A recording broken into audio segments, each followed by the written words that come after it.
Matteo è uno studente universitario di 21 anni, ha un sogno nel cassetto, una vita normale, il più indipendente possibile.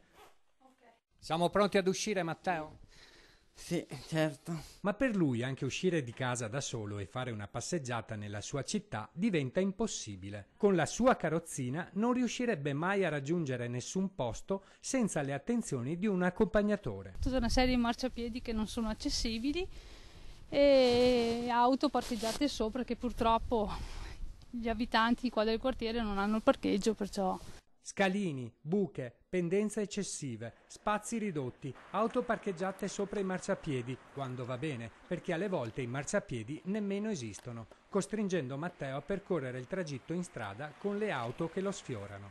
Praticamente in mezzo alla strada, ma... Tutte le domeniche per andare a messa Matteo incontra le stesse difficoltà, ostacoli che magari alcune persone superano e giudicano insignificanti, ma che possono risultare dei veri e propri impedimenti per un disabile. Beh, quello che mi infastidisce è che non posso girare dentro, sì, nella città dove vivo. Non è un problema personale, ci tiene a dire mamma Gwendalina, ma è una battaglia che va affrontata anche per gli anziani e per tutti quelli che soffrono una disabilità.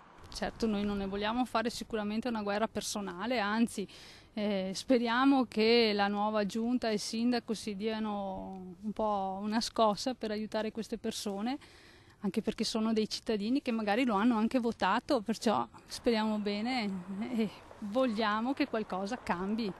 Sì, voglio dire, è un po' un disinteresse generale, non si deve dare la colpa alla politica, siamo tutti cittadini, perché la scienza politica ci insegna che se un problema non viene all'interesse pubblico poi non può neanche entrare nell'agenda politica e nei temi di discussione. Allora Matteo, siamo arrivati a casa tua, grazie allora del giro che abbiamo fatto insieme. Prego.